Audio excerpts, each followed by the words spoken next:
안녕하세요. 교육의 진심인 아빠 원어드림입니다. 여러분도 꿈이 있으시죠? 예, 저도 지금 반백살이지만 아주 큰 꿈이 있습니다.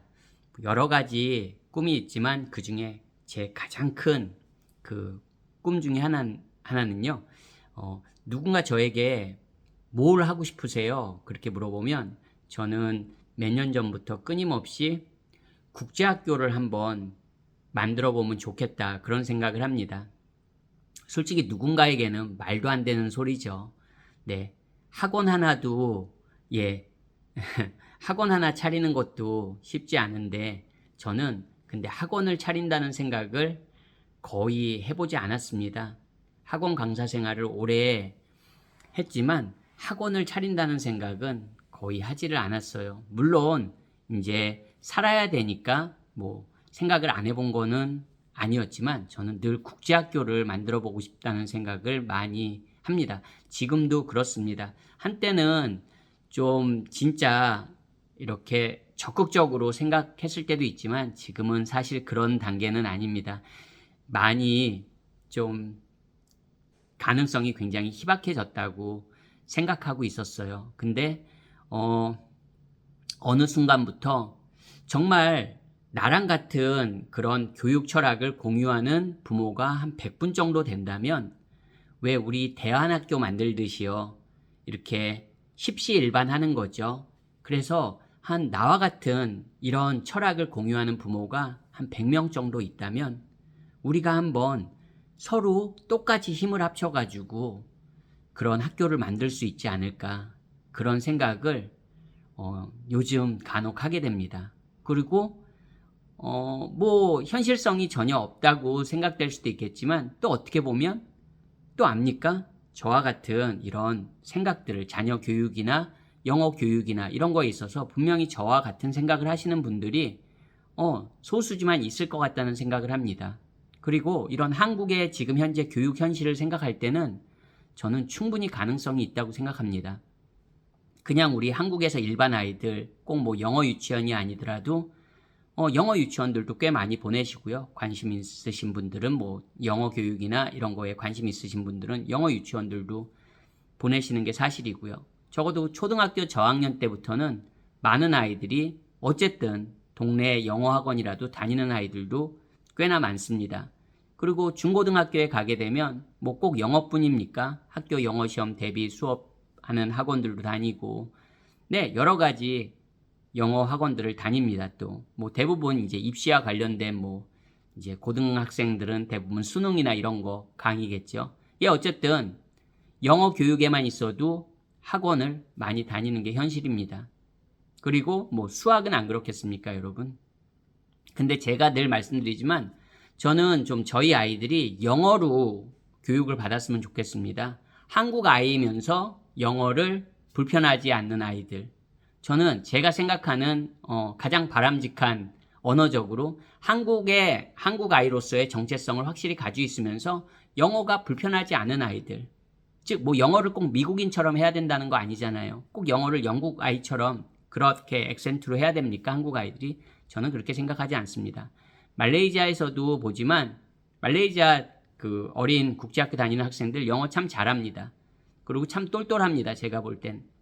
근데 뭐 말레이시아 이야기를 하자는 게 아니에요. 그리고 제가 말레이시아에서 국제학교를 하고 싶다, 그런 얘기를 하는 게 아닙니다. 지금 그게 어디가 됐던. 하지만 제가 제 형제들이랑도 그런 얘기를 의논한 적이 있는데, 그래도 형제 중에서 네, 그런 능력이 좀 되시는 분이 있기 때문에 어쨌든 뭐 이런 국제학교 자리도 알아본 적도 있고요. 뭐 작은 시도지만 그런 시도들을 해본 적이 있습니다. 근데 국내에서는 굉장히 비인가 학교잖아요. 비인가 학교. 비인가 학교라는 게 참 어렵잖아요. 현실적으로. 뭐 그런 규제들도 심하고요. 그리고 국제학교라 그러면 대부분 선입견을 갖고 보게 됩니다. 뭐 소위 말해서 뭐 언론에서 말할 때 뭐 귀족 학교다. 뭐 학비가 그래도 비싸니까 기본적으로 국내에서 대한민국에서 국제학교를 보낸다면 뭐 학비 적어도 무조건 1,000만 원, 2,000만 원 이상이잖아요. 그런 거 생각하면 뭐 귀족학교라는 말이 틀린 말은 아니겠죠. 하지만 자녀 교육을 위해서 뭐 학원도 보내고 여러 가지 다양한 비용을 투자하잖아요, 우리가. 그럴 때 내가 정말로 나중에 나가는 총 금액하고 그리고 그 아웃풋, 결과물을 봤을 때 저는 국제학교가 비용이 더 많이 든다고 생각하지는 않습니다. 이제 국제학교 다니면서도 한국의 대부분 학생들은 이제 예를 들어서 국제학교에 다니면서도 다양한 이런 또 교육에 더 많은 비용을 쓰니까 그게 점점 더 커지니까 예산이 엄청나지는 거고요. 만약에 국제학교 내에서 그렇게 알차게 정말 비영리로 우리 아이들을 잘 교육할 수 있다면 그리고 그런 철학을 공유하는 분들이 계시다면 저는 말레이시아나 동남아 국제학교에 보내는 비용이라면 우리 아이들을 어디에서건 그런 그 가치 있는 어떻게 보면 퀄리티 있는 그런 교육을 시킬 수 있다고 생각을 해요. 뭐 제가 비즈니스를 전문적으로 하는 사람은 아니기 때문에 그런 뭐 예산이나 이런 부분에서 정확하게 다 고려해 볼 수는 없지만 저도 이런 교육 분야에서 오래 있다 보니까 시스템도 어느 정도 인지를 잘 하고 있고요. 국제학교 시스템도 마찬가지고요. 그랬을 때 한 100여 분 정도가 뜻을 같이 한다면 얼마든지 가능한 일이다 생각됩니다. 물론 사람이 모이다 보면 불협화음도 나고 또 어떤 사람은 그 안에서 뭐 자기의 이익을 더 생각하는 사람들도 분명히 있을 수 있겠죠. 하지만 적어도 우리 아이들이 정말 제가 말하는 거는 뭐 다른 거 아닙니다. 영어를 기반으로 해서 탄탄한 교육을 받고 탄탄한 교육이란 게 뭡니까? 초등학교나 중학교 시절에는 책 읽기 좋아하면 좋고요. 책을 많이 읽고 다양한 액티비티들을 하면서 근데 뭐 액티비티가 꼭 고가에 돈 드는 뭐 우리말로 뭐 승마, 골프 이런 거 해야지 액티비티입니까, 여러분? 꼭 뭐 최고의 뭐 코치를 모셔가지고 해야만 그게 액티비티입니까? 저는 그렇게 생각하지 않습니다. 다양한 이런 액티비티들을 통해서 건강하고 정신적으로 건강하고 그리고 육체적으로 건강한 아이들, 책 좋아하고 그리고 책을 좋아한다는 건 리딩 능력이 있다는 거고요. 그리고 당연히 수학 능력 있어야 되죠. 근데 수학 능력이라는 게 꼭 여러분 뭐 선행학습하고 초등학교가 중학교 거 선행학습하고 고등학생 거 선행학습하고 이런 게 꼭 수학의 진심인 겁니까? 저는 그렇게 생각하지 않습니다. 그거는 한국식 입시에 맞춰서 그렇게 가는 거죠. 자기 학년에 맞는 리딩 능력과 수학 능력 갖추고 있고 그리고 자기 주도적 학습 능력을 갖추게 만들어주고 공부하는 올바른 루틴을 만들어주고 저는 초등학교, 중학교 때 필요한 건 그거라고 생각합니다. 그런 교육을 하면서 어떻게 보면 뭐 인성에 이게 이론적인 것 같지만 그렇지 않습니다, 여러분.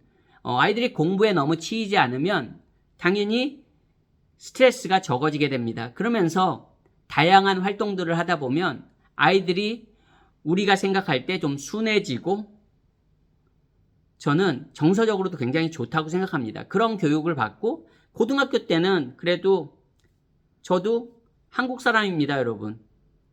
제가 여권이 캐나다 여권이지 제가 완전히 막 나는 캐네디언이야 이렇게 생각하지 않습니다. 늘 말씀드리지만 뭡니까 여러분?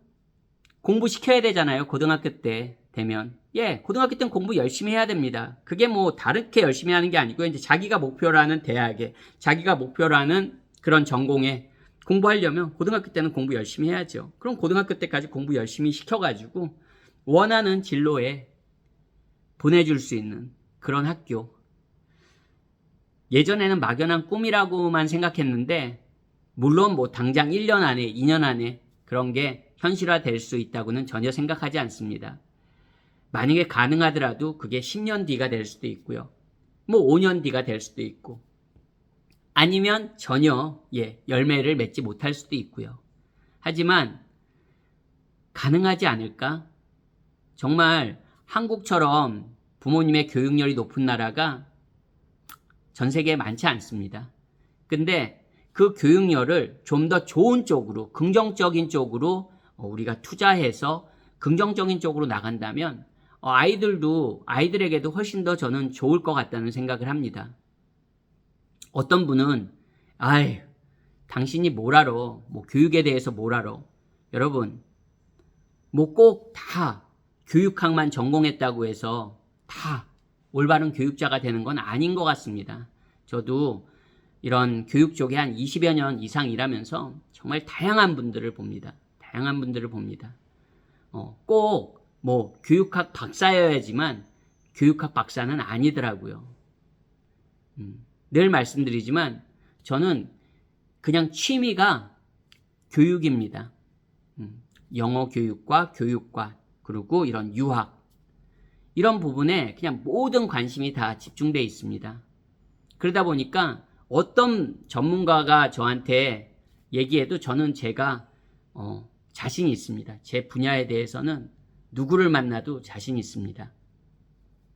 그 정도면 되고 또 진심이잖아요. 물론 여러분도 진심이고 누구도 다 진심이라고 말할 겁니다.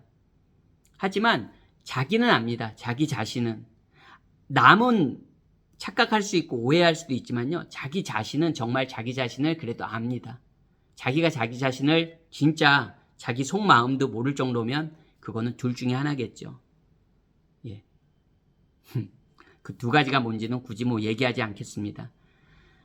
오늘은 그냥 이런 얘기를 한다는 것 자체가 저한테는 에너지입니다. 에너지고 그걸로 인해서 제가 더 힘을 낼 수 있고 더 동기부여를 받을 수 있고 좀 더 지금 일에 최선을 다할 수 있고 물론 지금 중고등학생 자녀분들이나 초등학생 자녀분들에게는 같이 가지 못할 수도 있습니다. 그렇잖아요. 뭐 5년 뒤라고 해도. 네. 하지만 사람 일은 모르는 거라고 하잖아요. 그리고 또 좋은 분들과 그렇게 소통을 하다 보면 언젠가 또 좋은 아이디어들과 좋은 그런 계획들이 나오게 될 거라고 그렇게 믿고 싶습니다. 오늘도 영상 시청해 주셔서 감사드리고요. 우리 아이들이 늘 말씀드리지만 좀 더 한국 아이들이 그 똑똑하고 우수한 한국 아이들이 한국 안에서만 치열하게 경쟁할 것이 아니라 좀 더 우리 아이들이 인정받을 수 있는 아이들의 능력을 펼칠 수 있는 그렇게 해외에서 좀 더 큰 세상에서 그런 큰 경험하면서 살아갈 수 있었으면 하는 마음입니다. 오늘 영상도 시청해 주셔서 감사합니다. 안녕히 계세요.